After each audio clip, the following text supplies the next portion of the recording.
بسم اللہ الرحمن الرحیم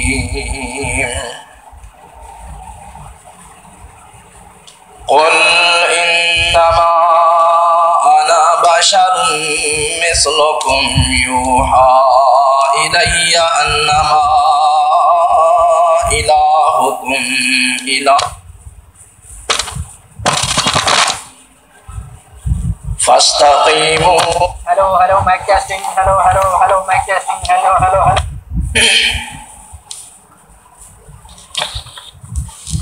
انما الہکم الہ واحد فاستقیموا الیہ واستغفروہ وویل للمشرکین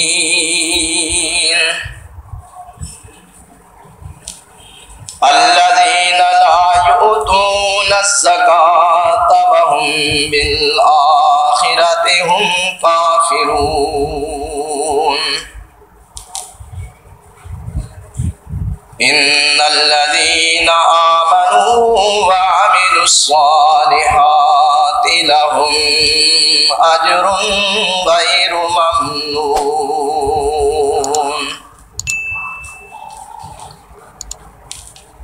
صدق اللہ مولانا العظیم۔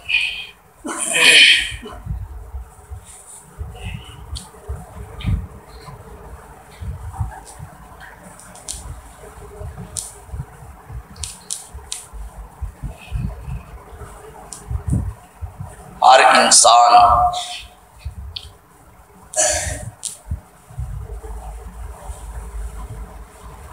فطری طور پر غلطی اور گناہ کا ارتکاب کرتا ہے۔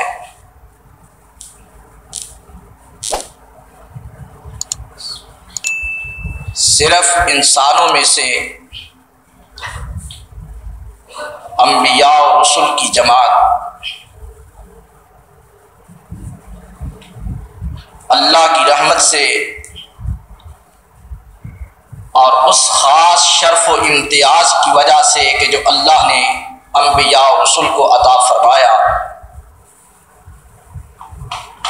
اس بنا پر اللہ تعالیٰ نے ان کو اپنی رحمت خاص سے گناہوں سے محفوظ اور معصوم رکھا۔ علاوہ ازیں ہر آدمی اور ہر شخص سے غلطی، کوتاہی اور گناہ کا واقع ہونا ممکن ہے۔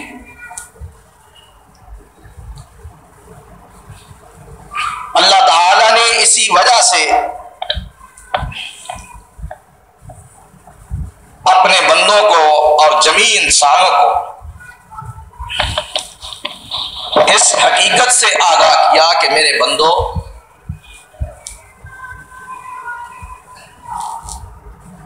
تم سے گناہ کا واقع ہونا ممکن ہے، لیکن اس کے بعد تمہاری ذمہ داری یہ ہے کہ تم اپنے قصور کا، اپنی غلطی کا، اپنی کوتاہی کا، اپنی خطا کا اقرار اور اعتراف کرو، اور پھر مجھ سے معافی مانگو، استغفار کرو، بخشش مانگو، تو میں بخشنے والا ہوں، معاف کرنے والا ہوں، مجھے کوئی پوچھنے والا نہیں، مجھ سے کوئی سوال کرنے والا نہیں، مجھے کوئی پرواہ نہیں، میں بے پرواہ ہوں اگر معاف کر دوں۔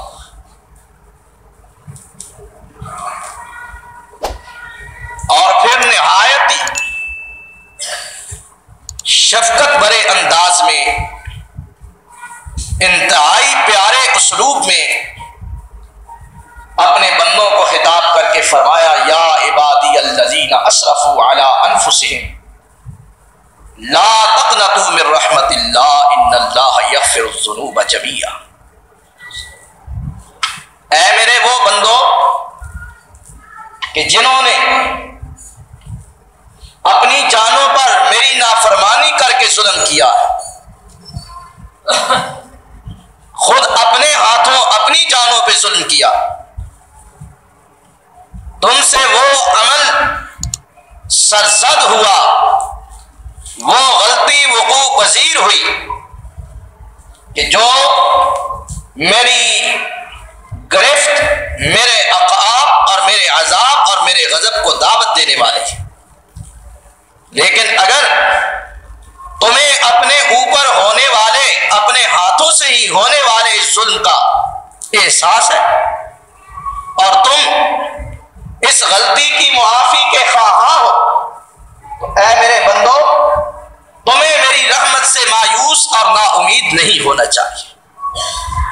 لا تقنطوا من رحمت اللہ ان اللہ یغفر الذنوب جميعا، اللہ کی رحمت سے مایوس اور نا امید نہ ہو، اس لیے کہ اللہ تو وہ ذات ہے جو سارے گناہوں کا بخشنے والا ہے، اور وہ ایسی ذات ہے کہ اس کی صفت یہ ہے کہ انہ هو الغفور الرحیم، وہ بخشنے والا بھی ہے اور گناہگاروں پہ رحم بھی فرمانے والا۔ چنانچہ گزشتہ سے پیوستہ جمعے اسی عنوان پر گفتگو ہوئی تھی، اور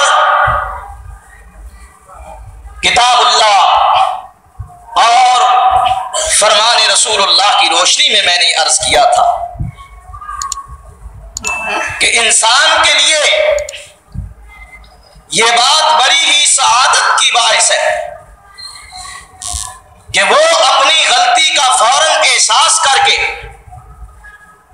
ارحم الراحمین کی رحمت کا امیدوار بن کے اللہ کی ذات کی طرف رجوع کر لے، بخشش اور معافی کا طلبگار بن کے اس کے باب رحمت پہ دستک دے، تو یقیناً اللہ کی رحمت گناہگاروں کو ڈھانپ لیتی ہے اور ان کے گناہ اور خطاؤں کو اللہ اپنی رحمت سے معاف فرما دیتا ہے۔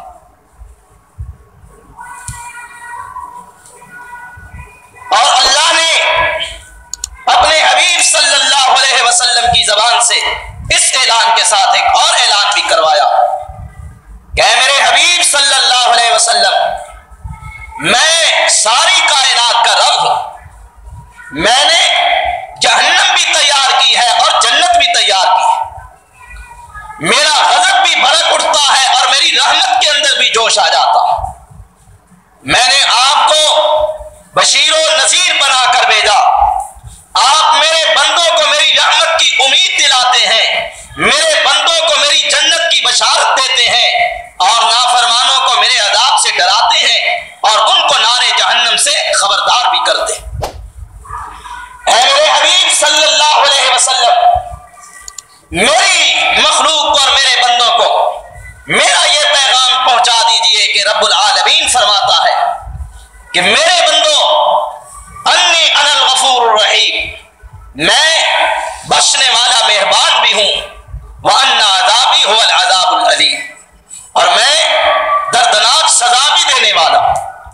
گویا اللہ نے اپنی رحمت کے ساتھ ساتھ اپنے عذاب سے بھی ڈرایا، اور میں نے عرض کیا کہ نجات، خوف، اللہ کے عذاب کا خوف اور اللہ کی رحمت کی امید، ان دونوں چیزوں کے درمیان انسان کی نجات۔ صرف وہ گناہ پہ گناہ کرتا جائے، نافرمانیوں پہ نافرمانیوں کا ارتکاب کرتا جائے، دن رات اللہ کی بغاوت اور معصیت میں بسر کرے، یہاں تک کہ اس کی موت آ جائے، کوئی دنیا سے کوچ کر جائے، اسے توبہ کی توفیق نصیب نہ ہو، اپنی غلطیوں پر اللہ کی بارگاہ سے معافی طلب کرنے کی توفیق نصیب نہ ہو، تو اسے یاد رکھ لینا چاہیے کہ وہ شخص اللہ کے خوف سے نڈر اور بے باک ہو کر اللہ کا باغی بن کے زندگی گزارتا ہے، تو اسے کبھی یہ خیال نہیں کرنا چاہیے کہ میں جو کچھ بھی کروں مجھے کوئی پوچھنے والا نہیں۔ جس رب نے اسے پیدا کیا،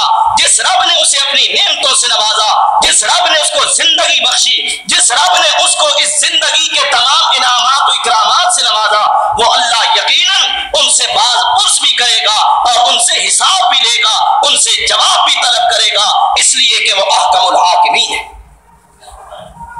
لیکن اگر کوئی شخص غلطی کے بعد احساس ندامت سے سرشار ہو کر بارگاہ رب العزت کی طرف رجوع کر لیتا ہے تو یہ اس کی بڑی خوش بختی ہے، بڑی نیک بختی ہے۔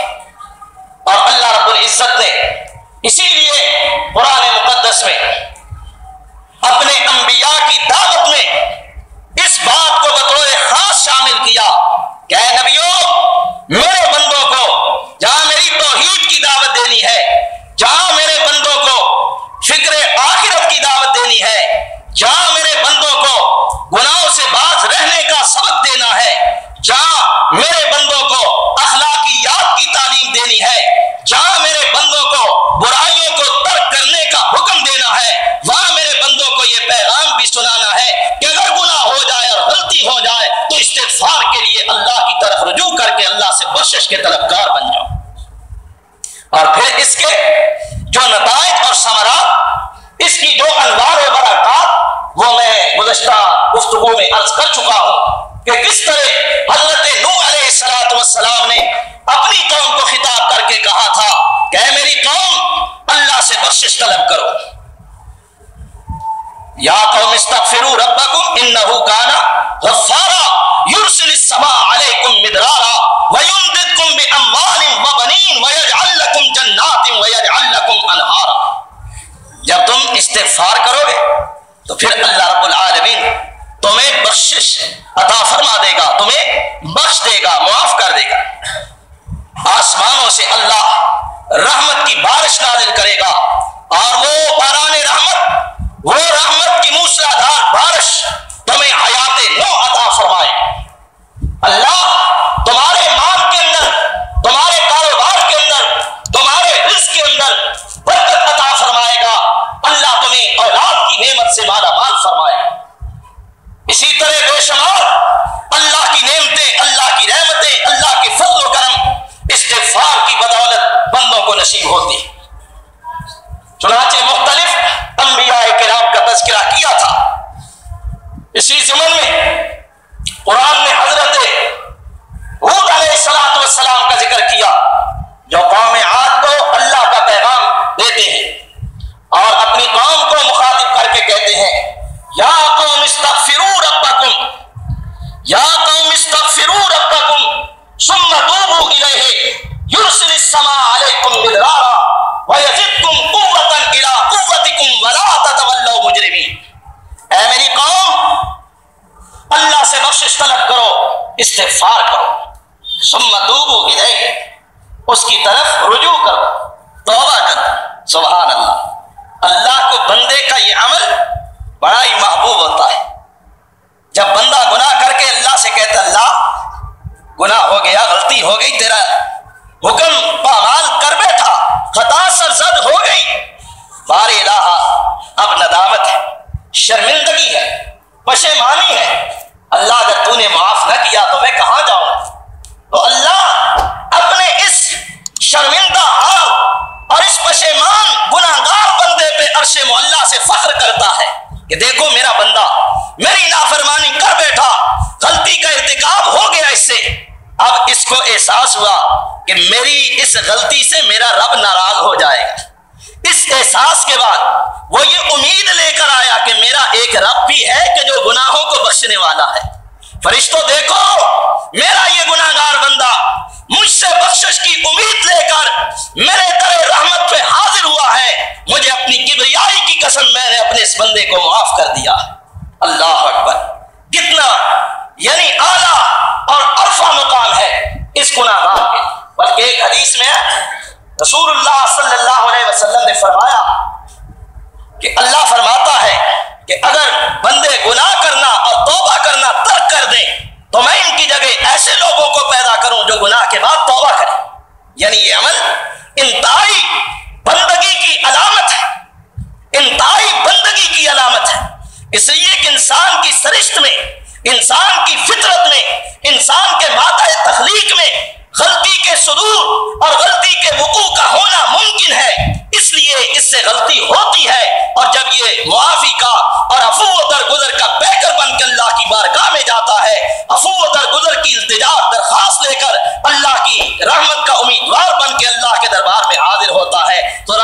قیامت کو بھی جوش آ جاتا ہے اور اللہ فرماتا ہے جا میں نے تجھے معاف بھی کیا اور تیرے اس عمل پر میں نے ملائکہ کے سامنے فخر بھی کیا. اس لیے قوم عاد کو حضرت ہود تعلیم دیتے ہیں، فرماتے ہیں یا قوم استغفروا ربکم، یا قوم استغفروا ربکم ثم توبوا الیہ. اے میری قوم، اور دعوت شروع کہاں سے ہوتی ہے؟ یا قوم اعبدوا اللہ ما لکم من الہ غیرہ. اے میری قوم، اللہ کی عبادت کرو، اس اللہ کے سوا تمہارا کوئی معبود نہیں، اس کی بندگی کرو، اس کے بندے بن کر زندگی بسر کرو، اس کے حکموں کی تعمیل کرو، اور اگر کہیں اس کے احکامات کی تعمیل میں کوتاہی ہو جائے، غلطی ہو جائے، اس کی مرضی اور منشا کے خلاف کوئی عمل ہو جائے، تو پھر یا قوم استغفروا ربکم ثم توبوا الیہ، پھر اللہ کی طرف رجوع کرو، توبہ کرو، توبہ کرو، استغفار کرو. جب تم توبہ اور استغفار کرو گے تو اللہ نہ صرف کہ تمہارے گناہوں کو معاف کرے گا بلکہ یرسل السماء علیکم مدرارا وَيَزِدُكُمْ قُوَّةً إِلَىٰ قُوَّتِكُمْ وَلَا تَتَوَلَّوْا مُجْرِمِينَ.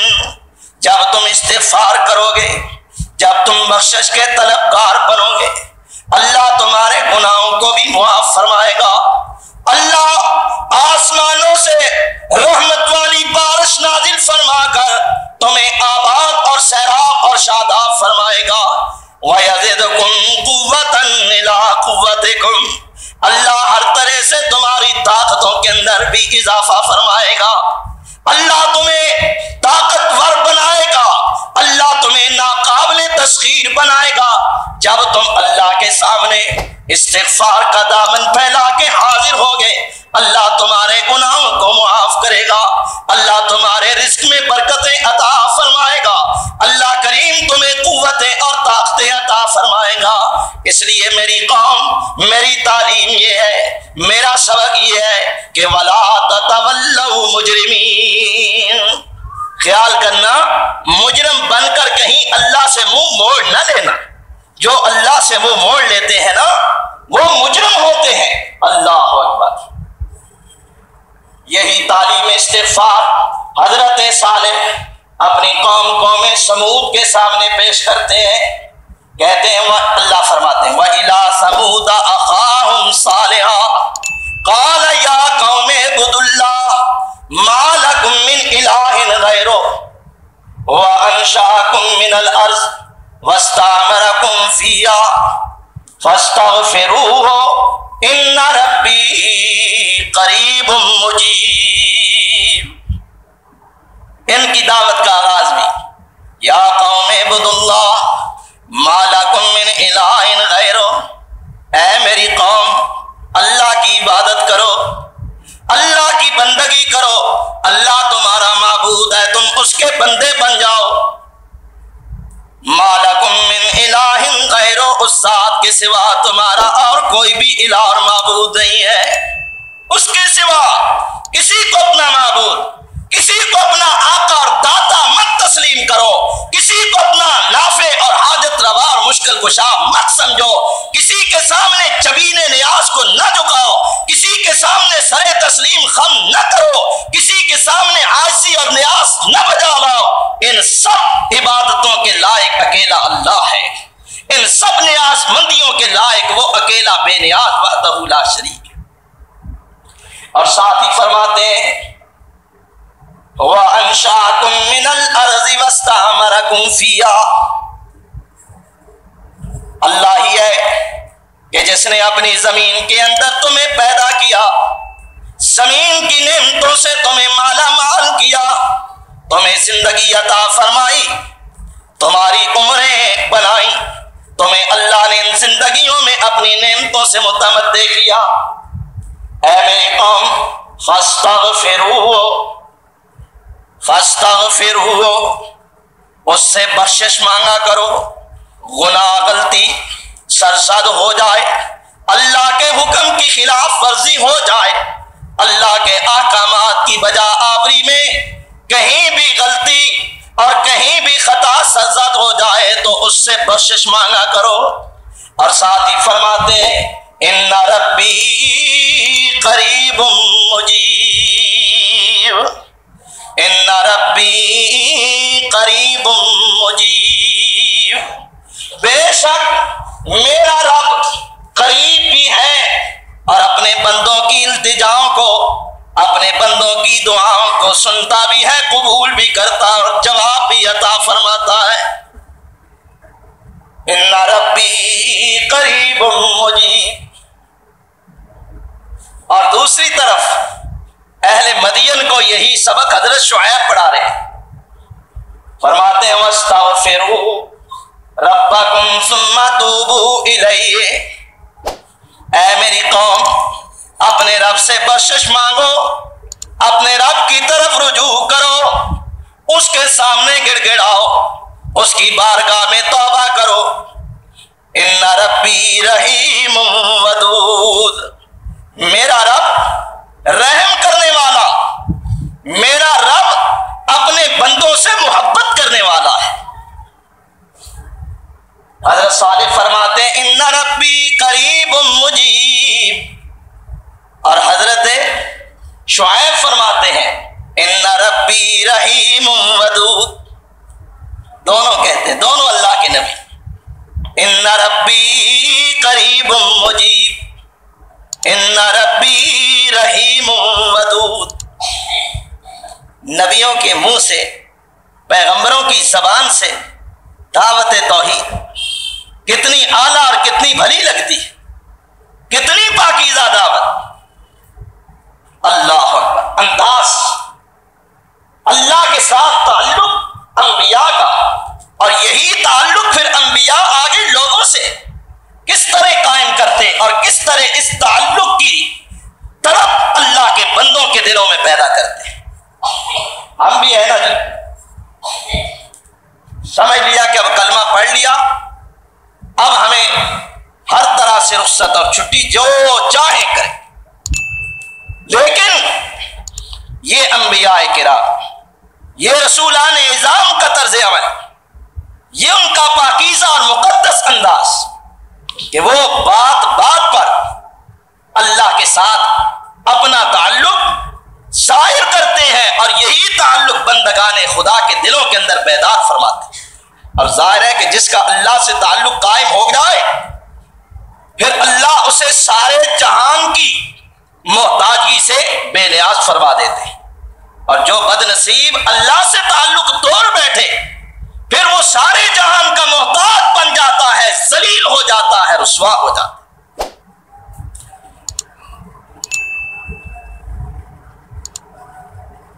حضرت صالح فرماتے ہیں ان ربی قریب مجیب، حضرت شعیب فرماتے ہیں ان ربی رحیم ودود. اللہ اکبر. اور حضرت نوح کیا فرماتے ہیں اسی انداز، فرماتے ہیں ان ربی لغفور الرحیم. کب؟ جب بیٹھے نا کشتی پر بیٹھے نا، اللہ نے پانی کے عذاب کی صورت میں قوم نوح کو اس عذاب کے اندر مبتلا کیا. حکم خدا بندی کے مطابق حضرت نوح اس کشتی میں بیٹھتے ہیں. اب پانی آتا ہے تو وہ کشتی حضرت نوح اور ان کے رفقا کو لے کر اس پانی کے اندر تیرتی ہے، اور جو ہی کشتی چلتی ہے نا تو حضرت نوح فرماتے ہیں بسم اللہ مجرہا ومرساہا ان ربی لغفور الرحیم. بسم اللہ مجرہا ومرساہا ان ربی لغفور الرحیم.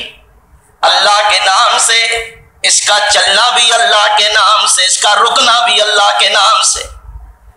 یہ نہ میرے حکم سے چلے گی، نہ اپنی مرضی سے چلے گی، نہ پانی کی موجوں کا مزاج دے کر چلے گی. یہ چلے گی تو حکم خدا سے چلے گی، اور رکے گی تو حکم خدا سے رکے گی. اللہ اللہ. بسم اللہ مجرہا ومرساہا ان ربی ربی لغفور الرحیم، ان ربی لغفور الرحیم۔ اور حضرت ابراہیم فرماتے ہیں ان ربی لسمیع الدعاء، ان ربی لسمیع الدعاء۔ اور حضرت سلیمان فرماتے ہیں ان ربی غنی کریم۔ سب نبی ان ربی ان ربی ان ربی ان ربی غنی کریم، ان ربی سمیع الدعاء، ان ربی لغفور الرحیم، ان ربی قریب مجیب، ان ربی رحیم ودود۔ کہتے ہیں جی آپ ہر وقت بس توحید توحید رب رب، اور کوئی نظر نہیں آتا۔ خدا کی قسم مجھے قرآن میں اور کوئی نظر نہیں آتا۔ جس نبی سے بھی بات کرتا ہوں وہی اللہ کی توحید کا نمبردار نظر آتا ہے۔ جس نبی کی دعوت پہ غور کرتا ہوں اسی کی پکار اور اسی کی ندا اللہ کی وحدانیت کی ہوتی ہے۔ جس نبی کی بھی دعا سنتا ہوں وہی اللہ کی طرف دامن پھیلا کے اس کی بارگاہ کا فقیر نظر آتا ہے۔ ان ربی قریب مجیب۔ خدا کی قسم بڑے گناہگار لوگ ہیں، لیکن کبھی کبھی خیال آتا ہے نا کہ اللہ بڑے گناہ کیے ہیں زندگی میں، لیکن یہ عقیدہ توحید والی نعمت جو تو نے اپنے فضل سے ہمیں عطا فرمائی ہے نا، جب اس کی طرف نگاہ ڈالتے ہیں تو اللہ ہمیں اپنی نجات کی امید پیدا ہو جاتی ہے۔ اور یقیناً یہ دولت بڑی اعلیٰ دولت، یہ خزانہ بڑا قیمتی خزانہ ہے، اور جس کو اللہ اس دنیا کی زندگی میں شرک کی لعنت سے بچا کر اپنی توحید کی نعمت عطا فرمائے، اس شخص سے زیادہ کوئی خوش بخت انسان نہیں اس دور کے اندر، اس زندگی کے اندر۔ اللہ اکبر۔ یہ سب نبی ان ربی ان ربی ان ربی ان ربی قریب مجیب، ان ربی رحیم ودود۔ یہ بار بار میں آیتیں اس لیے سناتا ہوں کہ قرآن جو ہے نا دلوں سے زنگ اتارتا ہے، دلوں کو صاف کرتا ہے۔ قرآن نسخہ شفا ہے، اور اس شرک سے لبریز اور بھرپور دور کے اندر اللہ کا قرآن ہی ایک ایسا نسخہ ہے کہ جو لوگوں کے دلوں کو صاف کرتا ہے، جو توحید کی عظمت کو اجاگر کرتا ہے۔ یہ تاثیر فقط اللہ کی کلام کے اندر ہے۔ کائنات کے کسی متکلم، کسی واعظ، کسی خطیب، کسی ادیب کی کلام کے اندر یہ تاثیر نہیں ہے کہ جو تاثیر اللہ نے اپنی کلام کے اندر رکھی۔ اور یہ سبق ہمیں یاد ہو جائے، اٹھتے بیٹھتے چلتے پھرتے ہم اللہ کا نام، اللہ کو یاد، ہر معاملے میں اللہ کا ذکر، اللہ کی یاد، اللہ کا نام۔ یہ نبیوں کی تعلیم۔ فرماتے ہیں ان ربی رحیم ودود، ان ربی قریب مجیب، ان ربی لغفور الرحیم، ان ربی سمیع الدعاء، ان ربی غنی کریم۔ اور میرے آقا میرے حضرت کیا فرماتے ہیں؟ اللہ کائنات کے امام فرماتے ہیں اللہم انت ربی، اللہم انت ربی لا الہ الا انت، اللہم انت ربی، اے اللہ تو میرا رب، لا الہ الا انت، لا الہ الا انت، اے اللہ انت ربی لا الہ الا انت، تو میرا رب میں تیرا بندہ، اللہ تیرے سوا میں نے کسی کو رب مانا ہی نہیں۔ اتنا اعلیٰ تعلق۔ تو اللہ کے نبی فرماتے ہیں قوم اللہ سے استغفار کرو، رب بڑا رحیم ہے، رحم کرنے والا ہے، وہ الودود ہے، وہ بڑی مہربانی اور بڑی محبت کرنے والا، اپنے بندوں کے ساتھ بڑی شفقت سے پیش آنے والا۔ ماں باپ کی شفقت کیا ہوگی، بہن بھائیوں کی شفقت کیا ہوگی، پیروں فقیروں کی شفقت کیا ہوگی، بڑوں اور بزرگوں کی شفقت کیا ہوگی۔ جو شفقت اللہ کی ہے اس شفقت کے سامنے کسی شفقت کا تذکرہ بھی نہیں کیا جا سکتا۔ اللہ اپنے بندوں پہ اتنا مہربان، اتنا اللہ اپنے بندوں پر فضل و کرم کرنے والا۔ یہ تو نبیوں کی دعوت۔ اس گنجے کے اندر تم جکڑے ہوئے تھے، ابتلائیں اور اذیتیں، ذلتیں اور رسوائیاں تمہارا مقدر بن چکی تھیں۔ وہ ظالم تمہارے بیٹوں کو ذبح کر دیتا تھا اور تمہاری بچیوں کو زندہ چھوڑ دیتا تھا۔ اس نے ظلم و ستم کے ساتھ تمہارا جینا حرام کیا ہوا تھا، لیکن پھر میری رحمت جوش کے اندر آئی اور میں نے تمہاری آنکھوں کے سامنے اسے بحیرہ قلزم کی موجوں میں کر کے اسے تمہارے سامنے مرقع عبرت بنا دیا اور تمہیں نجات دے کر کے اپنی وسیع زمین کے اندر پھیلا دیا۔ پھر وہ وقت بھی یاد کرو کہ جب ہم نے طور سینا کے دامن میں تم سے عہد و پیمان لیے اور کیے، طور سینا کے دامن میں تمہیں وہ الواح عطا فرمائیں کہ جس الواح کے ملنے کے ساتھ دنیا کی نظروں میں تمہارا مقام بلند ہو گیا اور تمہیں اپنی کتاب اور اپنے احکام عطا فرمائے۔ پھر وہ وقت بھی یاد کرو کہ جب ہم نے من اور سلوہ کا رزق تمہیں عطا کیا، بادلوں کا سایہ تمہارے اوپر قائم کیا، پتھروں سے ٹھنڈے اور میٹھے پانی کے چشمے جاری کر کے تمہیں آباد اور سیراب اور شاداب کیا۔ اور اے بنی اسرائیل، میں نے کہا کلوا من طیبات ما رزقناکم، کھاؤ، میری نعمتیں ہیں، میرے پاک رزق ہیں، کھاؤ، لیکن ولا تطغوا فیہ، زمین میں فساد نہ پھیلانا، زمین میں فساد نہ پھیلانا۔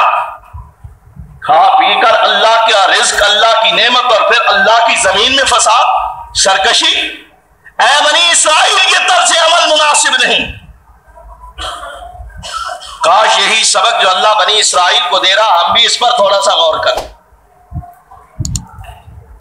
ہم بھی اپنے احوال پر ذرا نظر ڈالیں، کس طرح اللہ کی نعمتیں، اللہ کے انعامات، اللہ کے فضل و کرم کی بارش، لیکن ہم کھا پی کر مست ہو کر سرکشی اور بغاوت کو ہی اپنی زندگی کا مقصد اور نصب العین بنائے ہوئے۔ فرمایا لا تطغوا فی، بنی اسرائیل زمین کے اندر فساد نہ کرنا، سرکشی نہ پھیلانا۔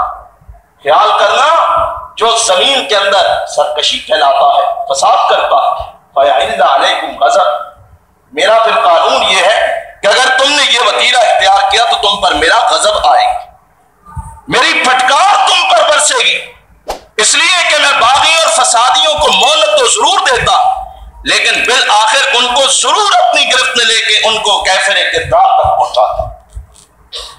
اور اے بنی اسرائیل، وَإِنِّي لَغَفَّارٌ لِمَن تَابَ وَآمَنَ وَعَمِلَ صَالِحًا ثُمَّ اهْتَدَىٰ، میں تمہیں اپنی ذات کا تعارف بھی کرواتا ہوں۔ انی لغفار، میں غفار ہوں، میں بخشنے والا ہوں، لمن تاب وآمن وعمل صالحا، اس شخص کو کہ جو میری ذات پر ایمان لائے، توبہ کرے اور نیک عمل کرے، نیک عمل کا وعدہ کرے، توبہ کرے، میری ذات پر ایمان لائے تو میں اس کے لیے انی لغفار، میں بخشنہار، میں غفار، میں بخشنے والا ہوں۔ لیکن کون؟ جو توبہ کرے، ایمان لائے، نیک عمل کرے، یہ ہے توبہ کا انداز، یہ ہے استغفار کے حقدار کی کیفیت۔ فرمایا اگر تم توبہ کرو گے، نیک عمل کرو گے، میری ذات پر ایمان رکھو گے تو میں تمہارے گناہوں کو بخش دوں۔ اس لیے میری ذات کی طرف، میری اس صفت کی طرف بھی تم توجہ دیں۔ اور سبحان اللہ، کس کس مقام کو پڑھ کے آپ کو سناؤں، کس کس نبی کا، کس کس اللہ کے حکم کا ذکر کیا جائے۔ سید الانبیاء حضرت محمد رسول اللہ صلی اللہ علیہ وسلم کو بھی اللہ خود تعلیم دے رہے ہیں، اور کب، کس انداز میں۔ ایک وہ وقت تھا کہ تنہا یہ بندہ خدا رب کبریا کے حکم اور توحید کے کلمے کے ساتھ کھڑا ہوتا ہے تنہا. اور اس اللہ کے حبیب و محبوب کو فدا و ابی و امی، ہمارے ماں باپ سید عالم صلی اللہ علیہ وسلم کی ذات اقدس پہ، آپ کے قدموں پہ قربان. آپ تنہا رب کبریا کے پیغام کو لے کر اٹھتے، کوئی پشت پناہی نہیں، کوئی امین و یسار میں طاقت اور قوت نہیں کہ جو آپ کے ساتھ والی، بلکہ جس کے کانوں تک یہ آواز پہنچتی ہے وہی دشمن اور خون کا پیاسا بن جاتا ہے. اور پھر اعداء کی عداوت اور دشمنوں کی دشمنی تھی، اور رحمت عالم صلی اللہ علیہ وسلم کا استقلال اور استقامت تھی. آپ نے ہر بڑے سے بڑے طوفان کا ڈٹ کر مقابلہ کیا، لیکن پایا استقلال میں لغزش نہیں آئی، موقف کے اندر سرے منہ بھی لچک پیدا نہیں کی. اور حق چیز ہی ایسی ہے، اس میں لچک پیدا ہو ہی نہیں سکتی. لچک اس میں ہو کہ جو لچکدار بنانے والوں کی بنائی ہوئی چیز. اللہ وہ ذات ہے کہ جس نے دین حق کو صرف ایک مقصد کے لیے وضع فرمایا اور ایک مقصد کے لیے اس دین حق کو متعارف فرمایا کہ هو الذی ارسل رسولہ بالہدی ودین الحق لیظہرہ علی الدین کلہ. اللہ نے اس حق کو غالب کرنے کے لیے بنایا. اب اس کے اندر لچک جو پیدا کرنے کی خواہش رکھتے ہیں ان کو خیال کر لینا چاہیے کہ ان کے پاس وہ دین حق نہیں ہے کہ جس کے اندر وہ لچک پیدا کرنا چاہتے ہیں، کیونکہ سرور کائنات نے بڑی بڑی پیشکشوں کو ٹکرایا اور بڑے بڑے لوگوں کی آنکھوں میں آنکھیں ڈال کر پیغام حق سنایا. بڑے بڑے رئیس اور بڑے بڑے سردار یہی پیغام لے کر آئے، یہی دعوت لے کر آئے، یہی فارمولہ لے کر آئے کہ اے محمد صلی اللہ علیہ وسلم آپ میں سختی بہت ہے، کچھ نرمی کریں، کچھ لچک کریں. آخر ہمارے بھی کچھ جذبات ہیں، ہمارے بھی کچھ احساسات ہیں، ہمارے جذبات اور ہمارے احساسات کا بھی کچھ خیال کریں، کچھ نرمی کریں. اللہ نے پتہ ہے کیا فرمایا؟ اے حبیب ان کو کہیے لکم دینکم ولی دین، تم اپنی جگہ ٹھہرے ہو، تمہیں تمہارا دین مبارک، لیکن جو دین اللہ نے مجھے دیا ہے اس کے اندر کوئی لچک پیدا کرنا میرے بس کی بات نہیں. اور رب کبریا نے اپنے حبیب کو خبردار کرتے ہوئے فرمایا یا ایھا الرسول بلغ ما انزل الیک من ربک فإن لم تفعل فما بلغت رسالتہ واللہ یعصمک من الناس. آج کون ہوتا ہے کوئی شخص یہ کہنے والا کہ جی نرمی ہونی چاہیے؟ کیا نرمی ہونی چاہیے؟ خود نہیں بدلتے، اللہ کے قرآن کو، اللہ کے دین کو بدلنے کی کوشش کرتے ہو. اپنے اندر لچک پیدا کرو، اپنی عقل کو ختم کرو، اپنے تکبر کو ختم کرو، اپنے غرور کو پاؤں کے نیچے ڈالو اور خود اللہ کے اٹل دین کے سامنے اپنے آپ کو جھکا دو. دین بے لچک ہے، تم نے اپنے اندر لچک پیدا کرو گے تب تم دین کے تابع ہوگے. کیا خیال ہے؟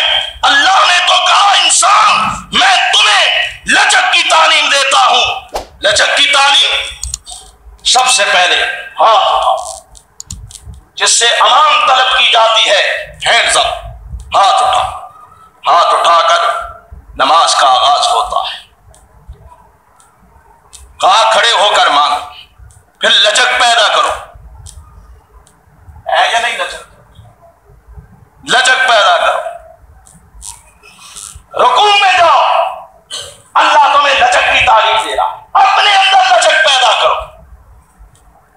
پھر رکوع کے بعد یہ سر ہے نا جو بمائے پگڑی کے، بمائے دستار شریف کے،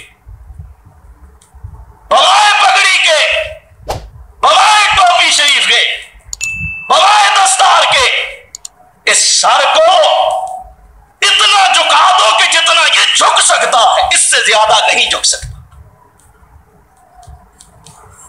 پھر یہ منظر کہ سر نیچے اور کمر اوپر ہے،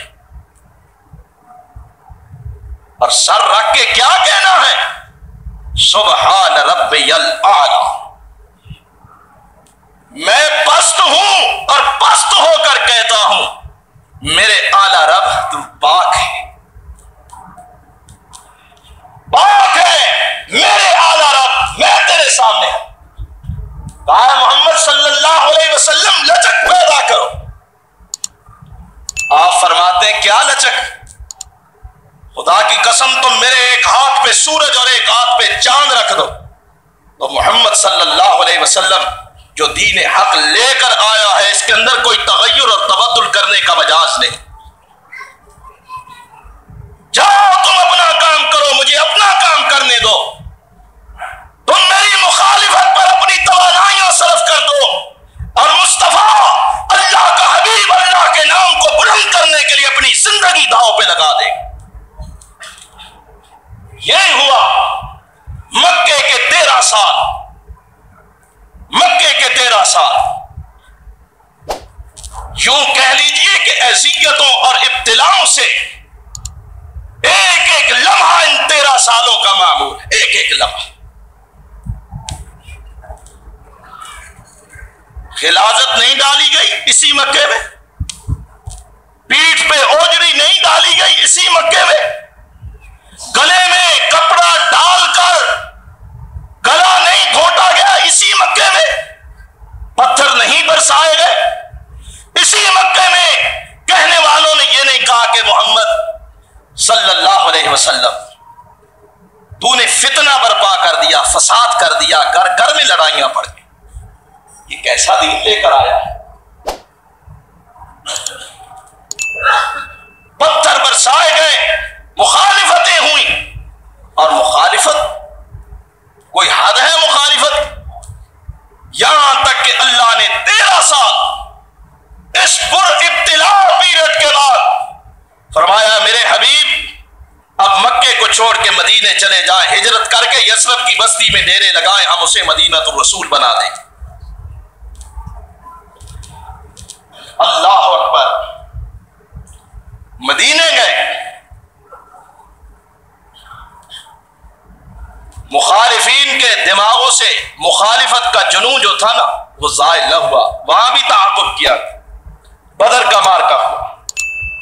یہ پہلا موقع تھا کہ نبی 15 سال کی نبوت کی زندگی کی کمائی 313 افراد، چھوٹے بھی بڑے بھی جوان بھی بوڑھے، پرچم اسلام کے نیچے جمع ہو کر یہ پہلا مارکا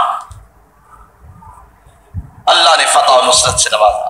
اگلے سال احد کا مارکا، اگلے سال خندق کا مارکا، اب مارکے مارکوں پہ مارکے، اللہ اکبر، یہاں تک کہ 6 ہجری میں مقام حدیبیہ پر صلح حدیبیہ کا معاہدہ، تاریخی معاہدہ ہوتا ہے، اور یہ معاہدہ مسلمانوں نے یہ سمجھا کہ ہمارے لیے ذلت اور عار کا سبب ہے،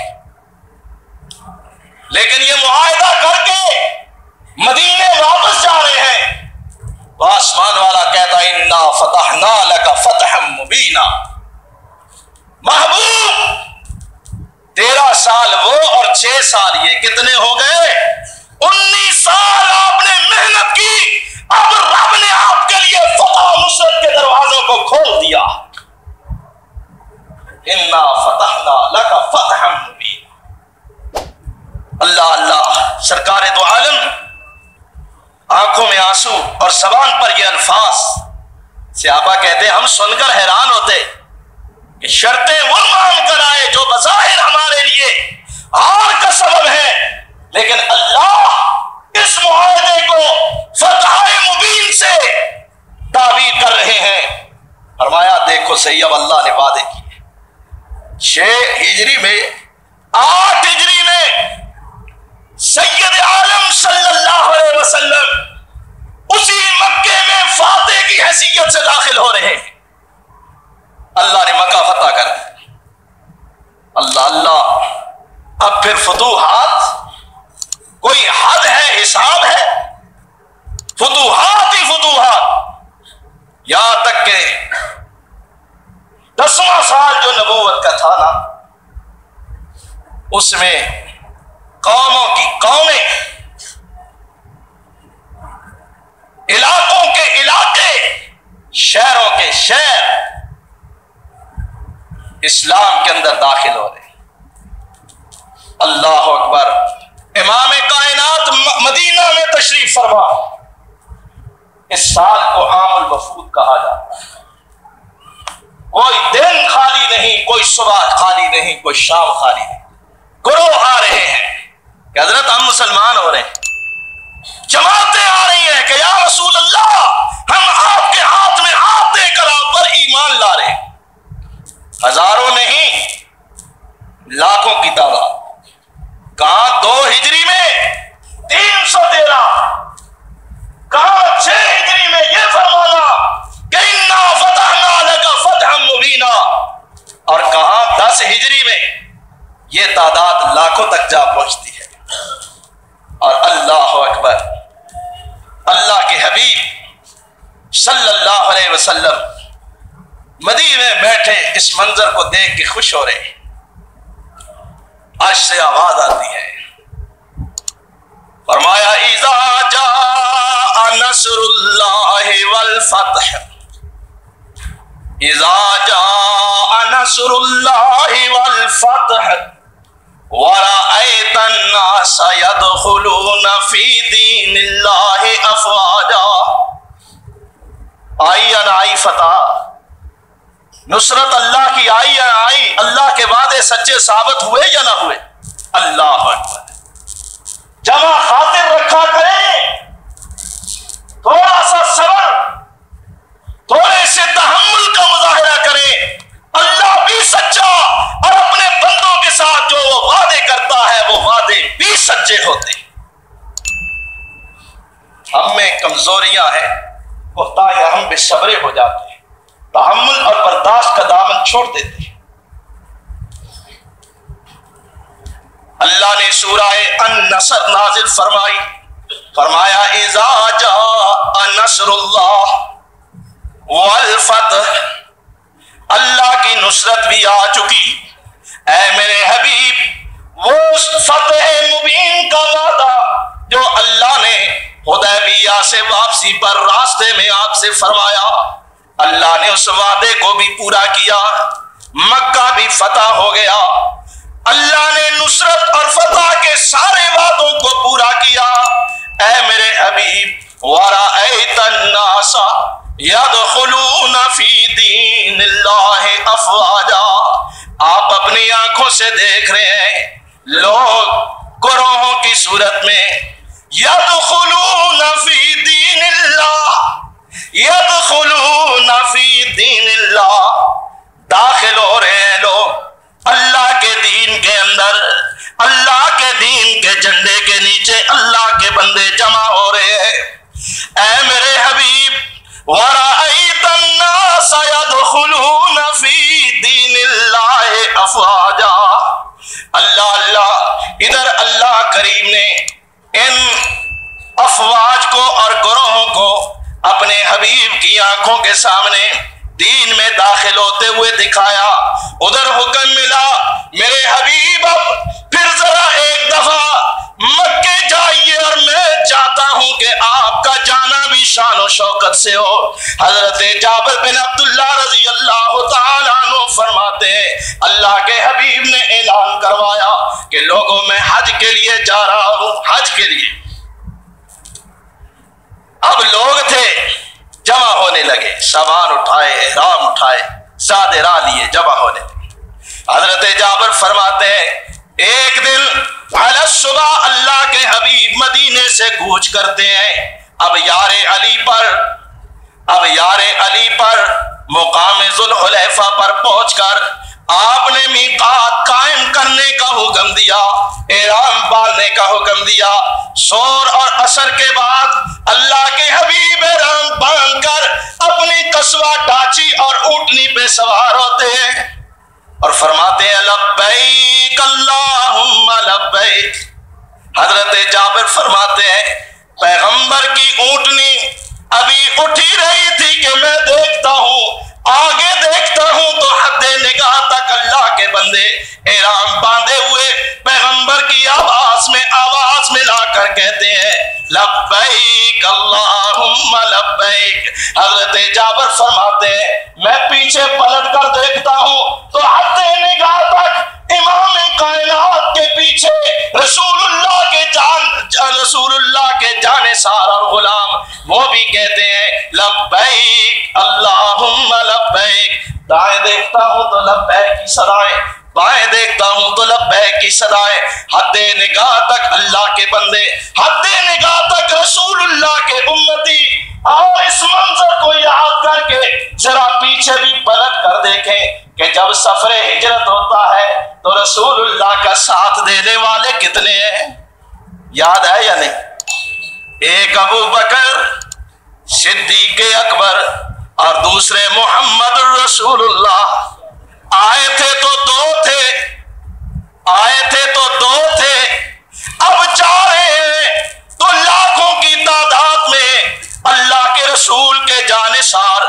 اللہ نے وعدے پورے کیے یا نہ کیے؟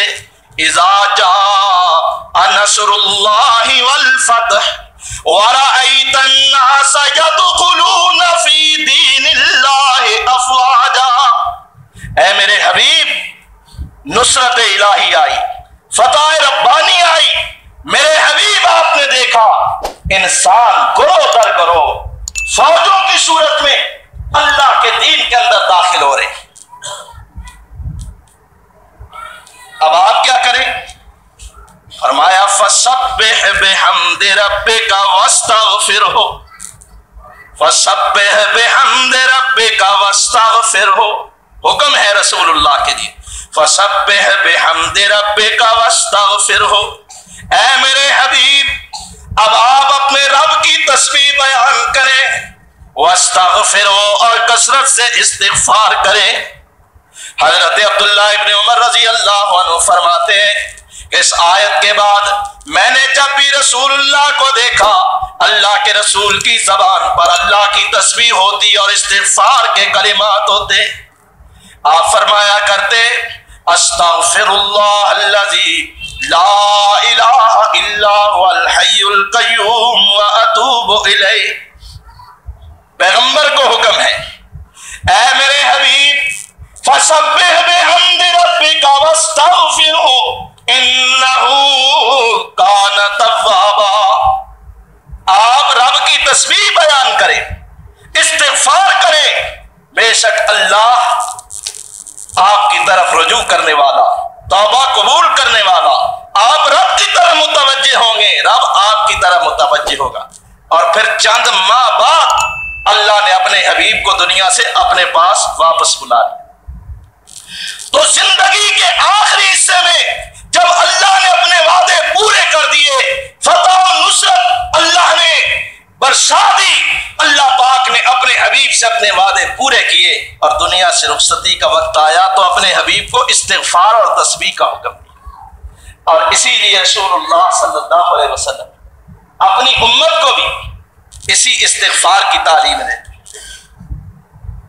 اور جناب آپ یاد رکھیں کہ جو ہم نماز پڑھتے ہیں نماز کے اندر استغفار کثرت کے ساتھ، مثلا رکوع اور سجدے کی ایک دعا ہے کہ سبحانک اللہم ربنا وبحمدک اللہم اغفر لی سبوح قدوس رب الملائکۃ والروح۔ رکوع میں بھی یہ لفظ اللہم اغفر لی، سجدے میں بھی یہ لفظ اللہم اغفر لی، اے اللہ مجھے بخش دے، اے اللہ مجھے بخش دے، اے اللہ مجھے بخش دے، یہ مسنون دعا ہے رکوع کی بھی، سبحانک اللہم ربنا وبحمدک اللہم اغفر لی سبوح قدوس رب الملائکۃ والروح، یہی دعا سجدے کے اندر اور دو سجدوں کے درمیان اللہم اغفر لی ورحمنی واہدنی وعافنی وارزقنی، دو سجدوں کے درمیان بیٹھ کر کے بھی اللہ کے رسول نے یہ دعا سکھائی اللہم اغفر لی۔ اور ایک دوسری حدیث میں کہ اللہ کے رسول نے فرمایا دو سجدوں کے درمیان 3 بار یہ پڑھا کرو رب اغفر لی رب اغفر لی رب اغفر لی۔ اور سبحان اللہ جناب ابو بکر صدیق اکبر رضی اللہ تعالی عنہ ایک بار حاضر ہوتے ہیں، کہتے ہیں علمنی دعاء ادعو بہ فی الصلاۃ، اے اللہ کے رسول مجھے کوئی ایسی دعا سکھائے جو میں اپنی نماز کے اندر پڑھا کروں۔ اللہ اکبر، قربان جائیے معلم پر بھی اور قربان جائے متعلم پر بھی، استاد ہے رسول اللہ نبیوں کا امام اور شاگرد ہے یار غار سیدنا ابو بکر صدیق جو صحابیوں کا امام۔ اللہ اللہ، یہ ثانی اثنین اذ ہما فی الغار کا مصداق، کہتے ہیں یا رسول اللہ صلی اللہ علیہ وسلم مجھے کوئی دعا سکھائے۔ ہم کہتے ہیں مولوی جی کوئی دعاؤں سے چھٹکارے کا راستہ بتائیں، اتنی لمبی ہم نماز پڑھاتے ہیں ہم تھک جاتے ہیں،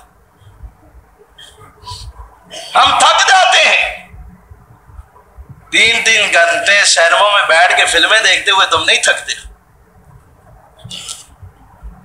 وہاں تمہاری طبیعت درست رہتی، اور نماز میں اگر 2 تسبیحیں زیادہ پڑھنی لگ جائے ہائے تھک گئی اتنی لمبی نماز۔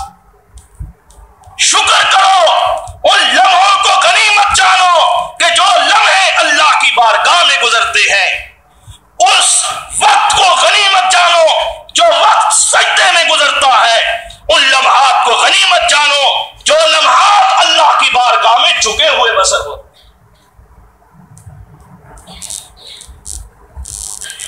اور تم اللہ کی نعمت کو کس طرح یاد کرو گے؟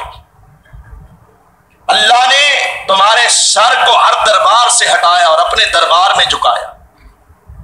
اب بھی کہتے ہو سجدے لمبے ہیں رکوع لمبے، ہم کہتے ہیں کوئی جان چھڑانے والی بات بتائیں، لیکن قربان جائیے ابو بکر صدیق اکبر رضی اللہ تعالی عنہ کہتے ہیں یا رسول اللہ صلی اللہ علیہ وسلم علمنی دعاء ادعو بہ فی الصلاۃ، میرے آقا مجھے کوئی ایسی دعا سکھائیں جس دعا کو میں اپنی نماز میں پڑھا کروں۔